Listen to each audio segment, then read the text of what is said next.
The scent of dust and sage hung in the evening air as Penelope Ellis staggered down the dirt road leading into Pioche, Nevada. Her once fine boots worn through at the soles, and her dress bearing the stains of 3 days' hard travel. The setting sun cast long shadows across the mining town's weathered buildings, but it was the shadow of betrayal that weighed heaviest upon her heart. Her own brother had sold her like cattle to settle his gambling debts, and the receipt for her purchase was still crumpled in her trembling hand. It was 1874, and in the aftermath of the Civil War, the West had become both a place of opportunity and lawlessness. Penelope, 22 years old and newly orphaned after her father's passing, had trusted her older brother Thomas to manage what remained of their family ranch outside Carson City. That trust had proven misplaced. "You need a place to stay, miss." A gruff voice called out from the porch of what appeared to be the town's only hotel. The sign above read, "Silver State Hotel," in fading letters. Penelope straightened her spine, unwilling to appear as desperate as she felt. "I'm looking for someone," she replied, her voice steadier than her legs. "A man named Douglas Reed." The older man on the porch shook his head. "Reed's gambling at Murdoch's saloon, most likely, 3 buildings down." He squinted at her disheveled appearance. "You might want to clean up before you go looking for him. Men like Reed don't take kindly to being interrupted during a game." But Penelope had no money for a room, no change of clothes, and no time to waste. Douglas Reed was the man who had purchased her from Thomas, bought her services as a housekeeper for 6 months to clear her brother's debt of $800. The arrangement was little more than indentured servitude, if not worse. The saloon's batwing doors swung open easily under her hand, and the cacophony of piano music, drunken laughter, and clinking glasses momentarily overwhelmed her. The smoky interior housed a dozen poker tables, most occupied by miners and cowboys with dirty hands and hungry eyes. "Looking for company, sweetheart?" A heavy-set barkeep called out, prompting several heads to turn in her direction. Penelope ignored him, scanning the room until her gaze settled on a table in the corner.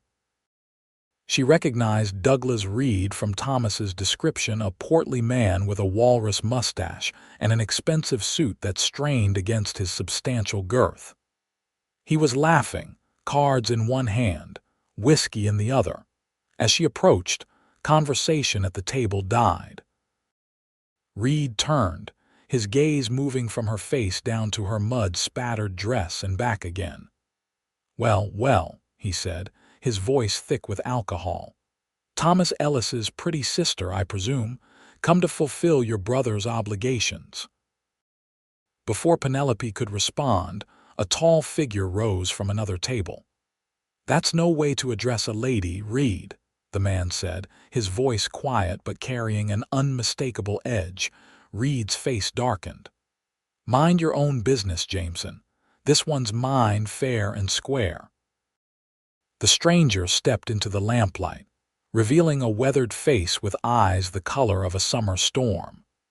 He was dressed plainly dusty denims, a faded blue shirt, and a worn leather vest, but there was nothing plain about the way he moved, with the easy confidence of a man accustomed to danger. "Nothing involving the sale of a person is fair or square," the man replied, his hand resting casually near the revolver holstered at his hip. "The lady looks like she's had a long journey. Why don't we let her rest before discussing business?" Reed's face flushed red. "Preston Jameson, you've been a thorn in my side since you rode into town. This is between me and what's rightfully mine." Preston's eyes flickered to Penelope, who stood tall despite her exhaustion. "Madam, I don't believe I caught your name." "Penelope Ellis," she answered, lifting her chin. "Miss Ellis," Preston continued, "would you prefer to discuss your situation with Mr. Reed now, or would you care for some supper and rest first?" Before she could answer, Reed slammed his glass down, sloshing whiskey across the green felt table. She doesn't get to choose. I paid $800 to her worthless brother, and I've got the papers to prove it. He fumbled in his jacket pocket, producing a wrinkled document. Preston stepped closer, his eyes never leaving Reed's face. "May I see those papers?" Reed hesitated, then thrust them forward with a smug smile. Legal and binding. Her brother signed right there. Preston examined the document carefully, then looked up with a slight smile that didn't reach his eyes. "This isn't a bill of sale for a person, Reed. That would be illegal.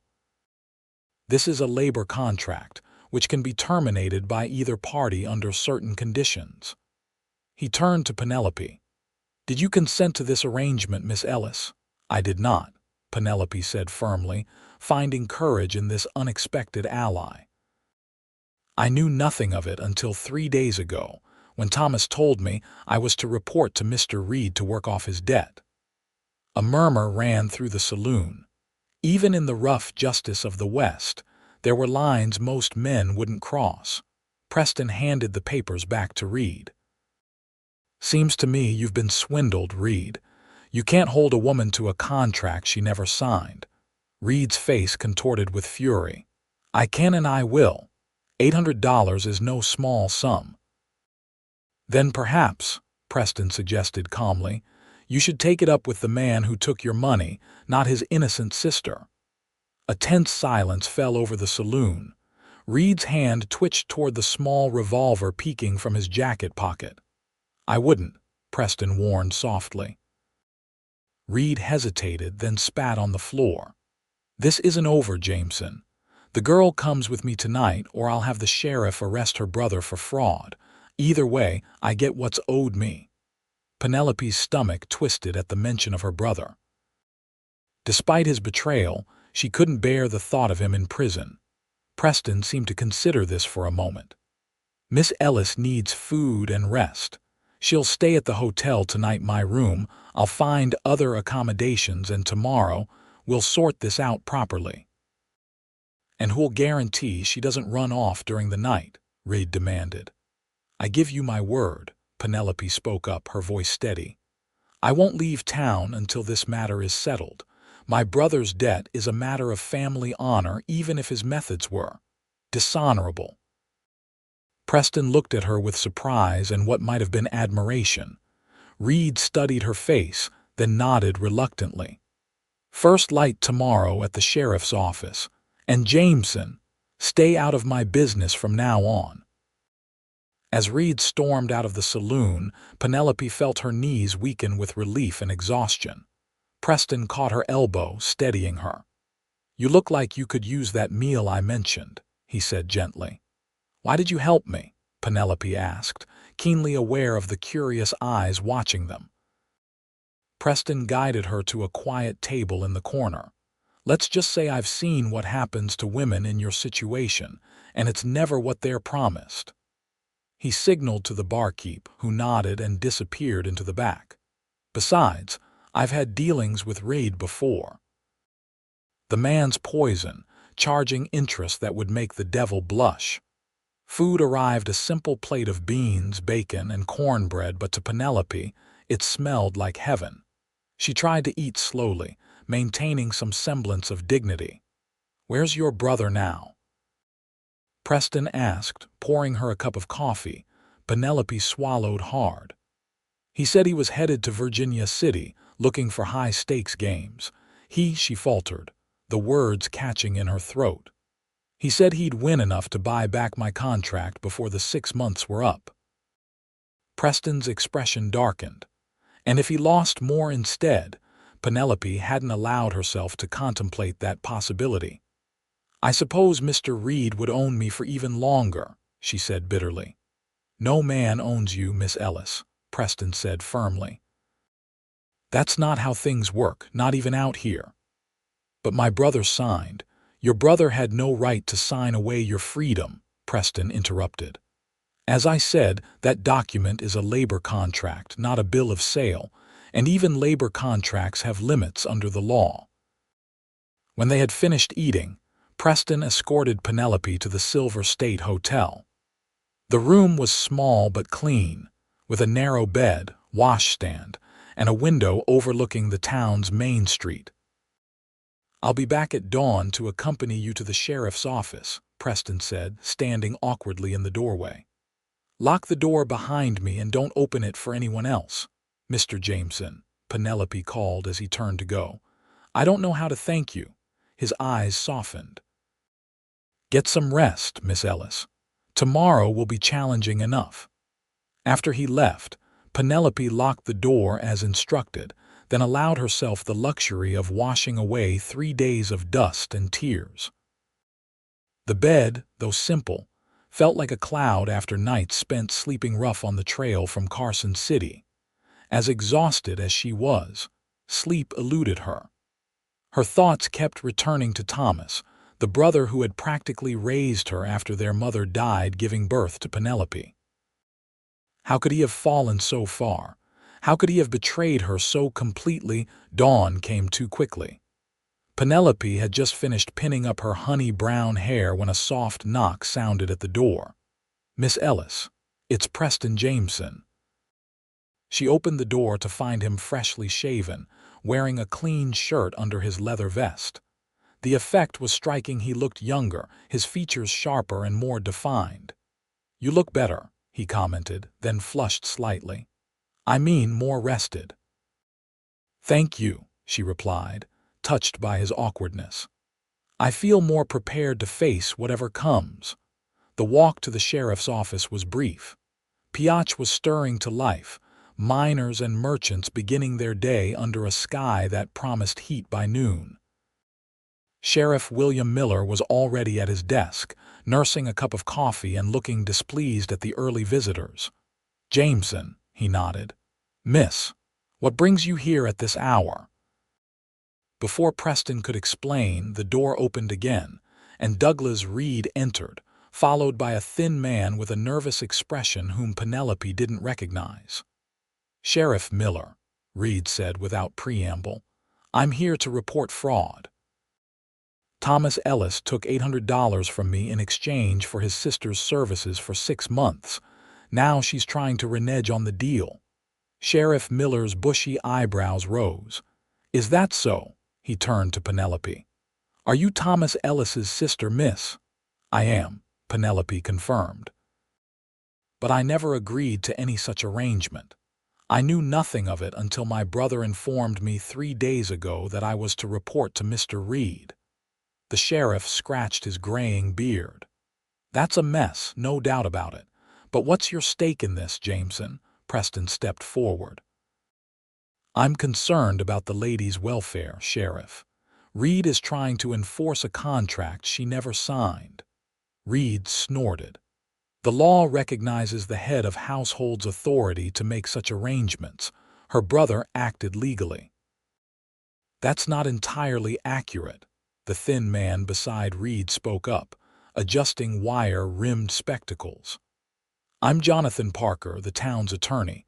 While family contracts are sometimes recognized, they typically involve minor children, not adult women."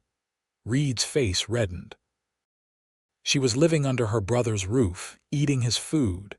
She was his responsibility and now she's mine." "Miss Ellis," Sheriff Miller asked, "how old are you?" 22, sir," Penelope replied. Miller nodded. "Old enough to make your own contracts or refuse them."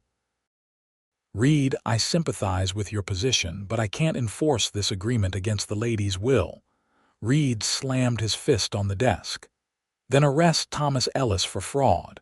He took my money under false pretenses." "I would," Miller replied dryly, "if he were here."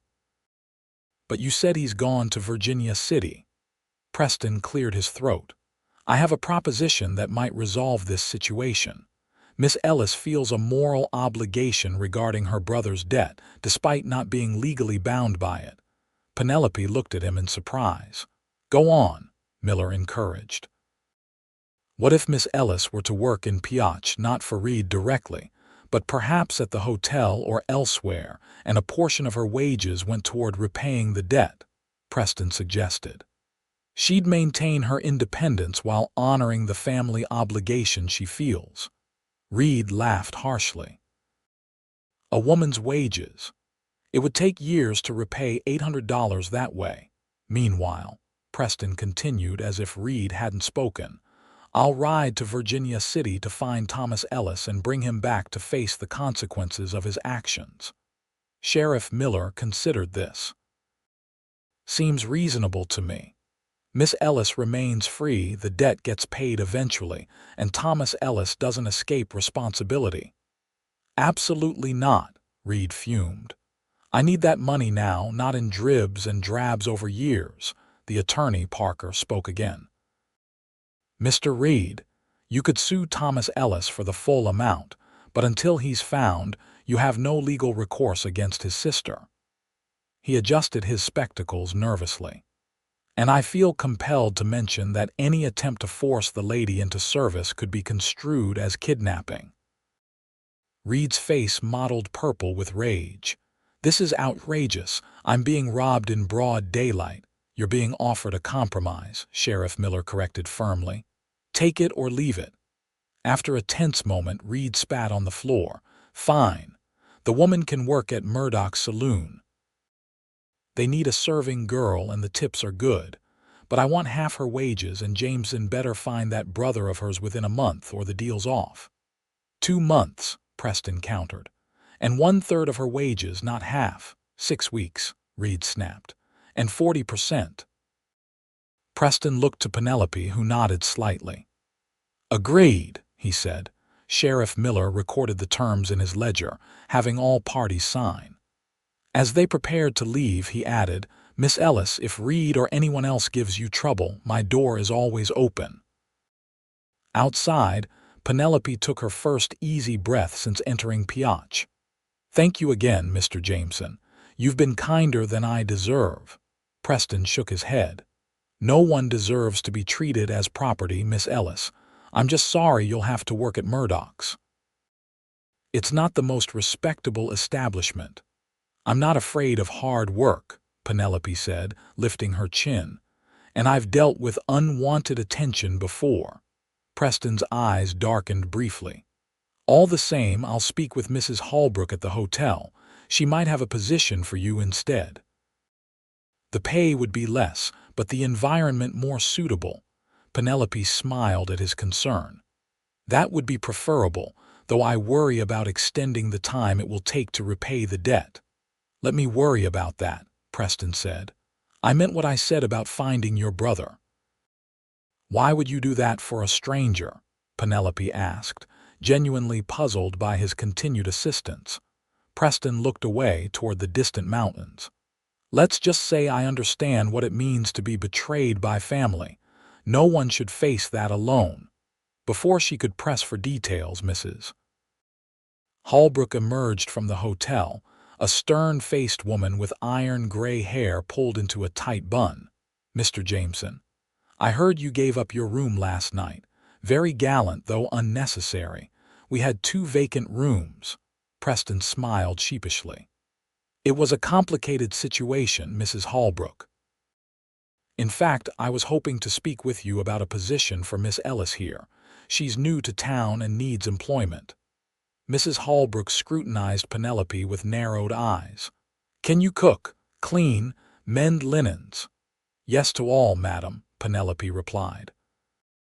My mother taught me household management before she passed, and I've run my father's ranch house since I was 16. HMPH. Well, I lost my chambermaid last week, ran off with a miner who struck silver. I can offer room, board, and $15 a month. The room and board sound wonderful, Penelope said carefully, but I'm obligated to put aside 40% of my wages to repay a debt. $15 wouldn't leave me enough to live on. Mrs. Holbrook's eyebrows rose. A debt at your age. Well, I suppose I could increase it to $20, given your experience, and the room and board are worth at least another $15. Preston smiled. That's very generous, Mrs. Holbrook. When can Miss Ellis start? Immediately, the older woman declared. The rooms won't clean themselves. As Mrs. Holbrook marched back into the hotel, Penelope turned to Preston. "You've done so much already. I don't know when I'll be able to repay you." "There's nothing to repay," Preston assured her. "But I should prepare for the journey to Virginia City. It's a hard ride and I'll need supplies." "When will you leave?" Penelope asked, surprised by the pang she felt at the thought of his departure. "Tomorrow at first light," he replied. "The sooner I find your brother, the sooner this situation can be resolved." Penelope nodded, though her heart sank. This man, a complete stranger yesterday, had become her only ally in a town full of unknowns. "I'll come see you before I leave," Preston promised, seeming to sense her dismay. "And I'll return as quickly as possible with or without your brother." As he walked away toward the livery stable, Penelope watched his retreating figure with a mixture of gratitude and something else she couldn't quite name. For the first time since discovering her brother's betrayal, she felt a flicker of hope. The next 6 weeks would test that hope to its limits. Life at the Silver State Hotel settled into a grueling routine for Penelope. She rose before dawn to light fires in the public rooms, served breakfast to early-rising guests, then spent hours scrubbing floors, changing linens, and emptying chamber pots. Mrs. Holbrook was a demanding employer but fair, and the work, though exhausting, was honest. Each week, Penelope dutifully handed over $8 to Reed's representative, a sour-faced clerk who never bothered to disguise his contempt. The remaining $12 she hoarded carefully, aware that her future remained uncertain. News from Virginia City was sporadic. Preston sent occasional telegrams, brief updates that told her little beyond the fact that Thomas remained elusive. Each message ended the same way: "Don't lose hope. We'll return soon." Those words became her mantra during the darkest moments, when Reed would pass her on the street and leer suggestively, or when the loneliness of her position threatened to overwhelm her. "Don't lose hope. We'll return soon." It was during her 4th week in Pioche that trouble found her. She was returning to the hotel after delivering fresh linens to the laundry when Reed stepped out from between 2 buildings, blocking her path. Well, he slurred, clearly intoxicated despite the early hour. "Ellis's pretty sister, working like a common servant. What a waste." Penelope attempted to step around him. "Excuse me, Mr. Reed. I have duties to attend to." Reed grabbed her arm, his fingers digging painfully into her flesh. "Your duty is to me, girl. $800 buys a lot more than scrubbing floors." "Let go of me," Penelope said firmly, though her heart raced. The street was nearly deserted, most townspeople being at work or indoors during the midday heat. Reed pulled her closer, his breath hot and whiskey soured. "Jameson's not coming back, you know. No man rides that far for a woman who means nothing to him. He's probably found better company in Virginia City." Penelope struggled against his grip. "Mr. Jameson is a man of his word, unlike some." Reed's face darkened. "You've got a sharp tongue for a woman in your position. Maybe I need to teach you some respect." Before he could act on his threat, a shadow fell across them. "I believe the lady asked you to let go," a familiar voice drawled. Penelope's heart leapt as she turned to see Preston Jameson, dusty from the trail but very much present, his hand resting casually on his holstered revolver. Reed released her immediately, his bravado evaporating. "Jameson, didn't expect you back so soon." "Clearly," Preston replied coldly.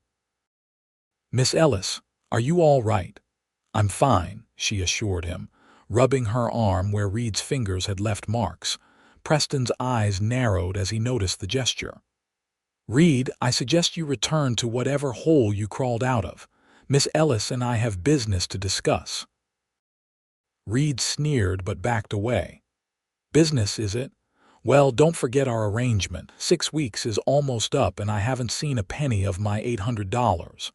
Once Reed was out of earshot, Penelope turned to Preston. "You're back. Did you find Thomas?" Preston's expression softened. "Let's talk somewhere more private. Are you able to take a break from your duties?" Mrs. Holbrook proved understanding when Penelope explained Preston's return, even offering the hotel's small dining room for their conversation. "I found your brother," Preston said once they were seated, a pot of coffee between them. "He was in Virginia City as expected, but not in the condition I'd hoped." Fear clutched at Penelope's heart. Is he alive?" "Yes," Preston assured her quickly, "but he's in bad shape. The gambling didn't go well for him. He lost more than money this time." "What do you mean?" Preston sighed.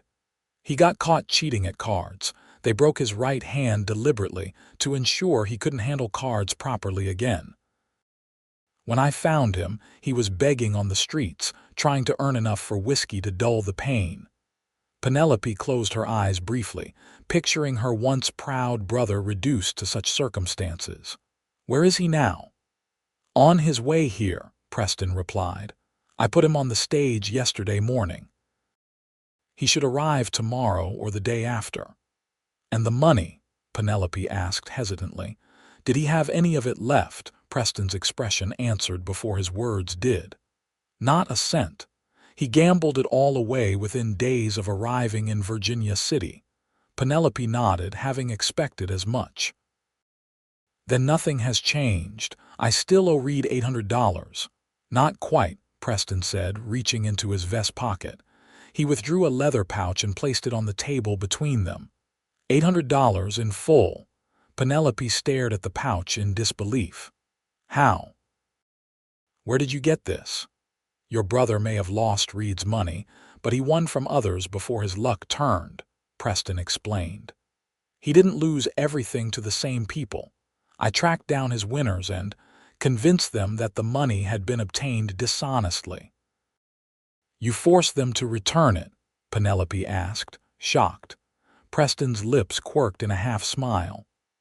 "Let's say I appealed to their sense of justice. Most men don't want to profit from another's desperation, especially when that profit comes at the expense of an innocent woman." "And those who didn't care about such principles," the smile disappeared. "Those men responded to more persuasive arguments." Penelope studied his face, noting the fading bruise near his temple and the way he favored his left arm. "You fought for this money. For me." "For what's right," Preston corrected, though his eyes told a different story. "You could have been killed," Penelope whispered. Preston shrugged. "It wasn't the first time I've faced danger, and it won't be the last. What matters is that Reed will be paid in full, and you'll be free of this arrangement." Penelope touched the leather pouch tentatively. "I don't know what to say." "Say you'll be careful around Reed, even after the debt is settled," Preston advised. "Men like him don't take well to losing, especially to a woman." "And Thomas?" Penelope asked. "What will happen to him?" Preston's expression grew somber. "That depends partly on you. Reed could still press charges for fraud, though I've persuaded him it's in his best interest to simply take the money and consider the matter closed. And if Thomas stays in Pioche, that's the more difficult question," Preston admitted. "Your brother has demons, Miss Ellis. The kind that don't disappear with a broken hand or a fresh start." Penelope nodded slowly. "I know. I've watched him struggle with the bottle since Father died. It's why he gambled, to feel something besides grief, I suppose." They sat in silence for a moment, each lost in thought. Finally, Penelope spoke again. "Mr. Jameson, Preston, I still don't understand why you've done all this. The risk, the trouble. It seems far beyond simple kindness to a stranger." Preston stared into his coffee cup, as if searching for answers in its depths. "When I was 16, he began slowly, "my father lost our family ranch in a poker game. Unlike your brother, he didn't try to sell my sister to cover his debts. Instead, he shot the winner, then himself." Penelope gasped softly. "I'm so sorry." My sister and I were left with nothing but a tarnished name and a mountain of debt, Preston continued. We survived, barely. She married young to escape the shame of it, and I drifted, taking whatever work I could find. His eyes met hers. When I saw you in that saloon, standing tall despite everything, I saw someone worth fighting for. The intensity of his gaze made Penelope's heart race. And now, she asked softly, now that you've won the fight, before Preston could answer, Mrs. Holbrook appeared at the doorway. Miss Ellis, I hate to interrupt, but the afternoon stage has arrived with a full complement of passengers. We'll need all hands to prepare rooms. Penelope rose reluctantly. Of course, Mrs. Holbrook, I'll be right there. As the older woman departed, Preston stood as well. I should go too. I need to inform Reed that his money has been recovered. Will you come back afterward? Penelope asked, suddenly afraid this would be their last conversation. Preston nodded. I'll find you this evening. There's more we should discuss. The afternoon passed in a blur of activity. The stage had indeed brought many travelers, including a wealthy family from San Francisco who required the hotel's finest accommodations. Penelope worked tirelessly, changing linens, carrying hot water for baths, and attending to a dozen small requests. It was nearly dusk when she finally had a moment to breathe. Standing in the hotel's small kitchen, she allowed herself to imagine what life might be like once the debt was settled. Would she stay in Pioche, return to what remained of the family ranch? And what of Preston Jameson, the enigmatic cowboy who had risked so much on her behalf? The back door opened, startling her from her reverie. Instead of Mrs. Holbrook as expected, Douglas Reed stood in the doorway, his expression thunderous. You think you're clever, don't you? He snarled, advancing into the kitchen. Sending your cowboy to clean up your brother's mess. Penelope backed away, acutely aware that they were alone. Mr. Reed, Preston brought you the full amount owed. The debt is settled. Reed's laugh was ugly. The debt is what I say it is, girl. $800 might cover what your brother lost at cards, but what about the interest? The inconvenience? The expectations I had when I made that deal? The agreement was for $800, Penelope insisted, her back now against the kitchen table. Sheriff Miller recorded the terms himself. Reed moved closer, his bulk blocking any path to the door. Agreements change. Jameson humiliated me in front of the whole town. I think you owe me some compensation for that. Penelope's hand closed around the handle of a heavy iron skillet resting on the table behind her. Don't come any closer, Mr. Reed. He ignored the warning, reaching for her arm. No one says no to me in my own town, especially not some ranch girl. With the skillet connected with the side of Reed's head with a dull thud. He staggered backward, more surprised than injured, blood trickling from a small cut near his temple. You little wildcat! He roared, lunging forward again. This time, Penelope swung with all her strength. The skillet struck Reed's shoulder, causing him to howl in pain. But his momentum carried him forward and he crashed into her, sending them both to the floor. The skillet clattered away as Penelope fought desperately against his weight. I'll teach you respect, Reed panted, pinning her arms. Suddenly, Reed's weight was gone. Penelope scrambled to her feet to see Preston holding Reed by the collar, his face a mask of cold fury. I gave you your money, Preston said, his voice deadly quiet. Our business is concluded. Reed struggled against Preston's grip. This isn't about money anymore, Jameson. It's about respect. Respect, Preston echoed incredulously. You attack a woman alone in a kitchen and you talk about respect. He shoved Reed toward the door. Get out, now, before I forget my own respect for the law. Reed straightened his jacket, his eyes burning with hatred. This isn't over, not by a long shot. He backed toward the door. You can't be everywhere, Jameson, and neither of you will be welcome in Pioche much longer. I have friends in this town." "So do we," came Mrs. Holbrook's stern voice from the doorway.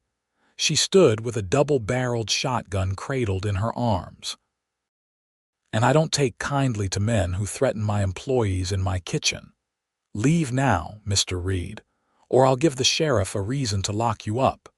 Reed's face contorted with rage, but he recognized the determination in the older woman's eyes. With a final venomous glare at Preston and Penelope, he pushed past Mrs. Holbrook and disappeared into the gathering darkness. "Are you hurt, child?" Mrs. Holbrook asked, setting aside the shotgun to examine Penelope. "Just shaken," Penelope assured her, though her hands trembled. "Thank you for coming when you did." "I heard the commotion," Mrs. Holbrook explained, "though it seems Mr. Jameson got here first." She turned to Preston. "You have good timing, young man." Preston's eyes hadn't left Penelope. "I came to tell you that Reed accepted the money, seemingly without argument. I should have known better than to take him at his word." "What happens now?" Penelope asked quietly. "Reed won't let this go, will he?" Preston shook his head. "Men like Reed can't stand losing face.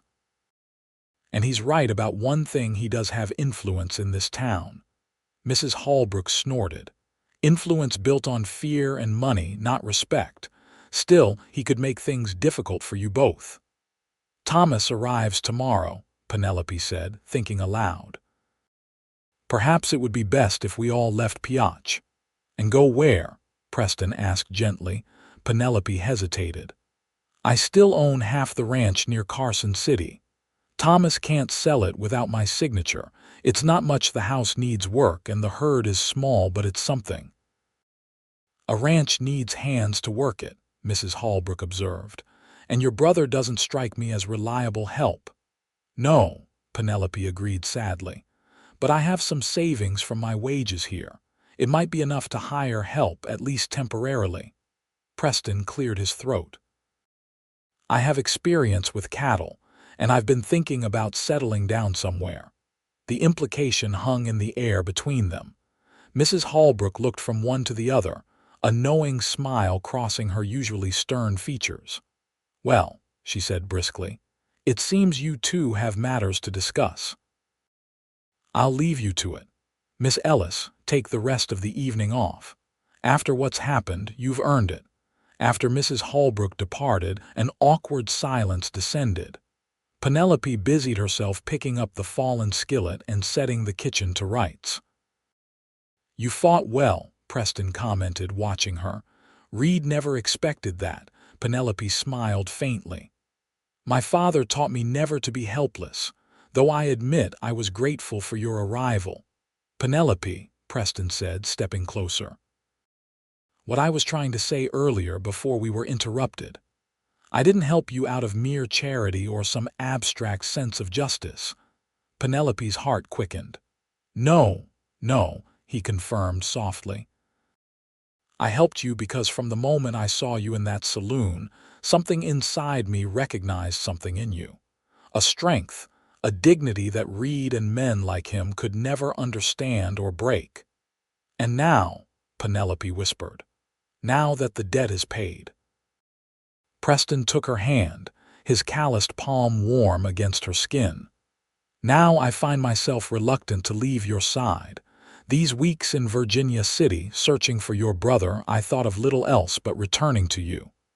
"I thought of you too," Penelope admitted. "Every day." "I have no right to ask," Preston began hesitantly, "but when you spoke of the ranch, would there be room there for a man looking to start fresh? A man who spent too long drifting from town to town."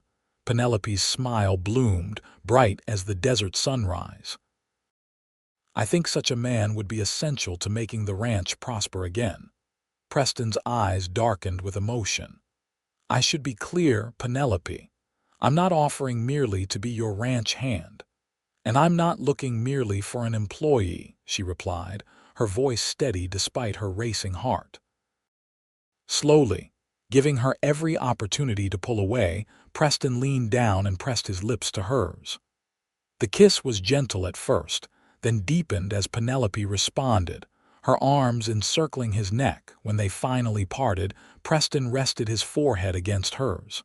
"I know it's sudden. We've known each other barely a month."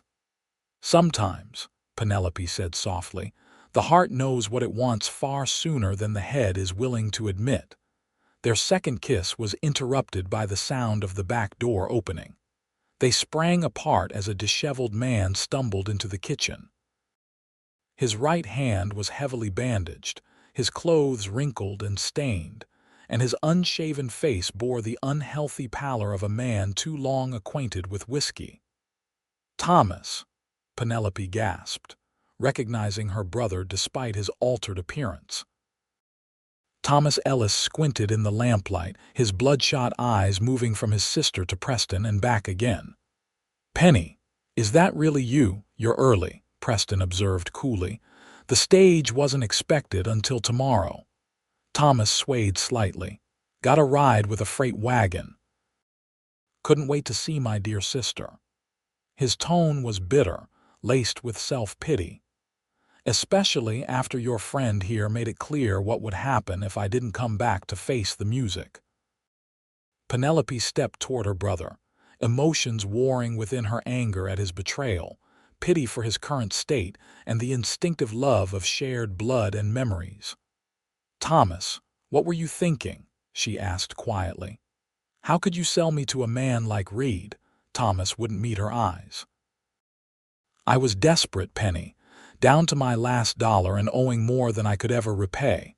Reed offered a solution that seemed temporary." "Temporary," Preston interjected harshly.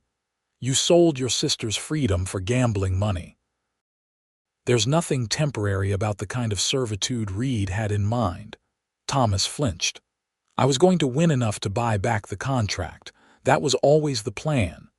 "A plan that failed spectacularly," Penelope noted, her voice hardening. "Like all your plans lately, Thomas." Her brother's face crumpled. I know I've failed you, failed father's memory. I'm sorry, Penny, more sorry than you can ever know." He lifted his bandaged hand. "I've paid for it, though. I'll never hold cards again, never feel that rush of winning, or the agony of losing." Despite everything, Penelope felt her heart soften at the genuine remorse in his voice. "The debt to Reed has been paid," she told him. "Preston recovered the money." Thomas looked up in surprise. "All of it? How?" "By doing what you should have done," Preston replied. "Taking responsibility instead of running away." Thomas nodded slowly. "So what happens now? Do I go to jail?" "That depends," Penelope said. "Reed has agreed to consider the matter closed if he receives his money, which he has. But he's angry, Thomas, and Pioche isn't safe for any of us anymore." "What are you saying?" Thomas asked, confusion evident on his haggard face. "We're returning to the ranch," Penelope informed him. "All of us. It needs work, but it's still ours, still home." "And him?" Thomas jerked his chin toward Preston. "What's his stake in this?" Preston stepped forward, placing a protective hand on Penelope's shoulder. "My stake is your sister's happiness and safety. Something you seem to have forgotten was your responsibility." Thomas bristled momentarily, then deflated. "You're right. I've been a poor excuse for a brother." He looked at Penelope pleadingly. "Let me make it up to you, Penny. Let me help rebuild what I nearly destroyed." Penelope studied her brother's face, searching for the boy who had taught her to ride, who had comforted her after nightmares, who had stood tall and proud at their father's funeral. Behind the ravages of alcohol and failure, she caught a glimpse of that brother still. "You'll have that chance," she said finally. "But things will be different, Thomas. I won't be the little sister following your lead anymore. The ranch will be under my management with Preston's help. If you want to be part of it, you'll need to earn back my trust." Thomas nodded, tears welling in his bloodshot eyes. "I understand, and I'll try, Penny. I swear I'll try to be the brother you deserve." Their departure from Pioche was hastened by a visit from Sheriff Miller the following morning. He arrived at the hotel just as they were discussing travel arrangements over breakfast. "Reed's filing assault charges," Miller announced without preamble. "Claims you attacked him without provocation, Miss Ellis. Says he has witnesses." "That's absurd," Preston protested. "He attacked Penelope in the hotel kitchen. Mrs. Holbrook saw the aftermath herself." Miller nodded. "I believe you. But Reed's got Judge Wilson in his pocket and 3 men willing to swear they saw Miss Ellis attack him on the street yesterday. It would be her word against theirs." "So he gets away with it?" Penelope asked incredulously. The sheriff sighed. "Not exactly. I'm here unofficially to suggest you folks might want to leave town sooner rather than later, before I receive the official arrest warrant, which would require me to detain you." Thomas, looking marginally better after a night's sleep and a hot meal, spoke up. "How soon is sooner?" "The eastbound stage leaves at noon," Miller replied. "I'd recommend you be on it." Preston stood. "Thank you for the warning, Sheriff. We'll heed your advice." Miller turned to go, then paused. "Reed's a vindictive man with a long memory. You might want to watch your backs, even after you leave Pioche." The next few hours passed in a flurry of activity. Penelope said tearful goodbyes to Mrs. Holbrook, who pressed an envelope containing her final wages into her hand. Preston arranged passage on the stage and purchased supplies for the journey. Thomas, to his credit, remained sober and made himself useful loading their meager belongings.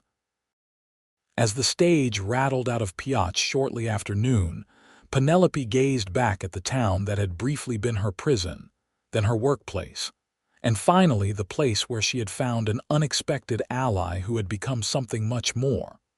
"No regrets?" Preston asked softly, seated beside her. Penelope's hand found his. "Only that we didn't meet under better circumstances." "I don't know," Preston mused. "I might never have noticed you if you hadn't stood up to Reed that night in the saloon. Some good things come from difficult beginnings." Thomas, seated across from them, cleared his throat awkwardly. "I owe you both an apology, especially you, Jameson. I misjudged you when we met in Virginia City." Preston studied the other man. "You thought I was after the money. Can you blame me?" Thomas asked ruefully. "Most men I've known would have kept it for themselves. I never expected you to return it all to Reed." "Most men haven't seen what greed does to families," Preston replied, "or felt its consequences." The journey to Carson City took several days, with stops at way stations and small settlements along the route. With each mile, Penelope felt the weight of recent events lifting. By the time the stage rolled into Carson City, she found herself looking forward rather than back, imagining the possibilities of the future rather than the traumas of the past. The Ellis Ranch lay 15 miles outside town, a modest spread nestled in a green valley beneath the Sierra Nevada foothills. As they approached in a rented wagon, Penelope's heart swelled with a mixture of nostalgia and apprehension. It had been nearly a year since she'd seen her childhood home. The main house came into view first, a sturdy 2-story structure of timber and stone, built by her grandfather in the 1840s. The barn and outbuildings appeared weathered but intact, though the corral fences would need repair. "It's smaller than I remembered," Thomas murmured, an echo of disappointment in his voice. "It's perfect," Penelope countered firmly. "It just needs care and hard work to bring it back to life." Preston surveyed the property with a cattleman's eye. "The grazing looks good." "How many head were running when you left?" "About 60, Penelope replied. "Mostly Herefords with some mixed breeds. Father was particular about bloodlines." As they pulled up to the house, the front door opened and an elderly man emerged, rifle in hand. "That's far enough," he called. "This here's private property." "Ezra," Penelope called joyfully, recognizing her father's longtime friend and neighbor. "It's Penelope Ellis." Ezra Dawson lowered his rifle, squinting in disbelief. "Little Penny, Lord above, girl, we thought you were gone for good." His weathered face split in a wide grin as Penelope leapt from the wagon and embraced him. "We've been watching the place," Ezra explained as he helped unload their belongings. "Me and my boys kept the cattle fed and watered, fixed what we could. Your pa would have done the same for us." Penelope blinked back tears of gratitude. "I don't know how to thank you, Ezra." The old rancher waved away her thanks. "Nothing to thank for. Besides, Martha would have my hide if I let John Ellis's place fall to ruin." His eyes narrowed as they fell on Thomas. Though some might say it already did, in a manner of speaking, Thomas had the grace to look ashamed. "I made mistakes, Mr. Dawson. I'm here to make amends." Ezra snorted disbelievingly, then turned his attention to Preston. "And who might you be, young man?" Preston extended his hand. "Preston Jameson, sir. I'm here to help restore the ranch, and to court Miss Ellis with your approval as her father's friend." Ezra's bushy eyebrows shot up. "Court her, is it? Well, that's her business, I suppose." He shook Preston's hand firmly. "But if you're anything like her brother, you'll answer to me." "I assure you, Mr. Dawson, my intentions are honorable," Preston replied seriously. "And unlike Thomas, I understand the value of hard work and responsibility." Ezra studied him a moment longer, then nodded. "We'll see." Actions speak louder than words in these parts. Over the following weeks, those actions spoke volumes. Preston worked from dawn to dusk, repairing fences, rounding up strays, and assessing the herd's condition. Thomas, after an initial reluctance, began to contribute as well, finding he could still manage many ranch tasks despite his injured hand. Penelope threw herself into restoring the house, clearing away dust and neglect, planting a vegetable garden, and establishing routines that had been abandoned during Thomas's brief, disastrous tenure as ranch manager. Slowly, the Ellis Ranch began to thrive again. Ezra's sons helped when needed, and neighboring ranchers, hearing of John Ellis's daughter's return, offered assistance and welcome. By the end of summer, the herd had increased to nearly 80 head, the barn roof had been completely reshingled, and the house gleamed with fresh paint. Through it all, the bond between Penelope and Preston deepened. Their courtship was conducted in stolen moments, shared sunsets on the porch, quiet conversations over coffee before the others woke, occasional rides to check the herd's far pastures. Preston never pressed for more than Penelope was ready to give, and she found herself falling more deeply in love with each passing day. Thomas, meanwhile, fought his own battles. There were setbacks nights when the craving for whiskey overcame his resolve, days when bitterness at his circumstances made him sullen and uncooperative. But there were victories, too. He learned to write with his left hand, became skilled at working one-handed with the cattle, and slowly rebuilt his relationship with his sister. Autumn arrived with its golden light and cooling temperatures. As the aspen leaves turned to shimmering gold in the foothills, Preston asked Penelope to ride with him to a hilltop overlooking the ranch. There, with the valley spread below them like a patchwork quilt, he took her hands in his. "Penelope Ellis," he said, his voice husky with emotion, "when I met you in that saloon in Pioche, I thought I was helping a stranger in trouble. I never imagined I was finding the other half of my soul."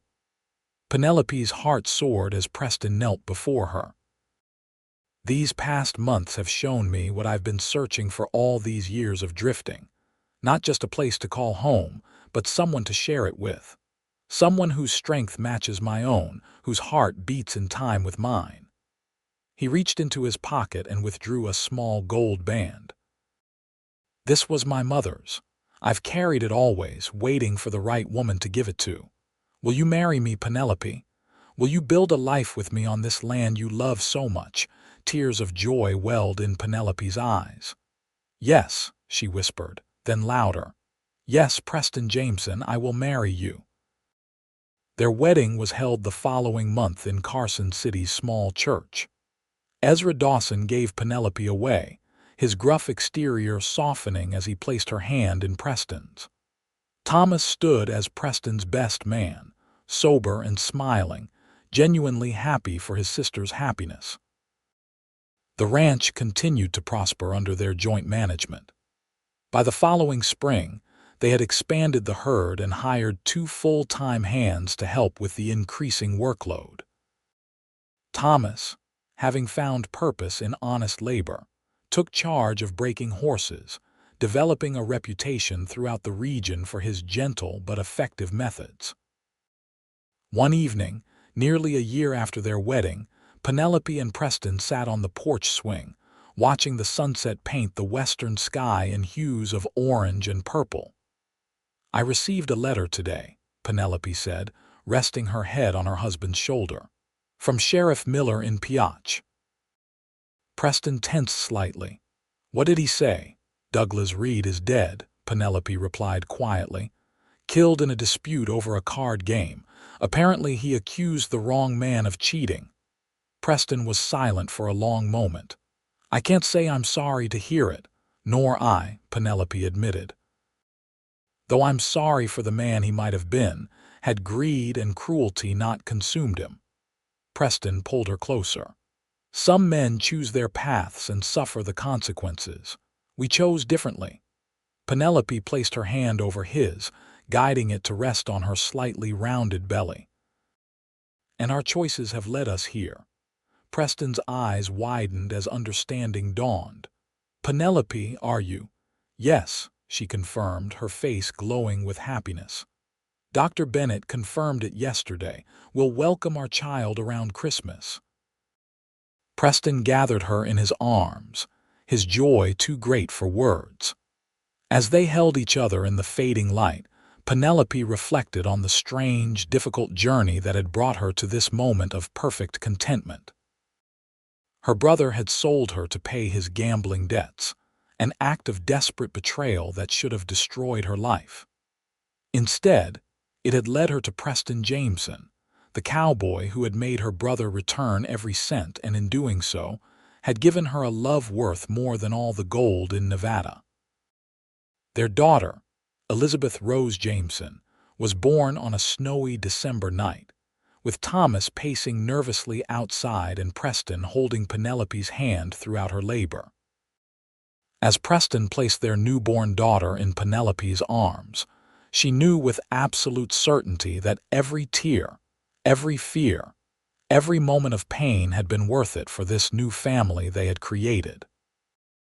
And in the years that followed, as the ranch grew and prospered, as their family expanded to include a son 2 years later, as Thomas finally found redemption and his own happiness with a schoolteacher from Carson City, Penelope often thought of that terrible day when her brother had betrayed her. What had seemed like an ending had proven to be just the beginning of a journey toward a love and life beyond anything she could have imagined.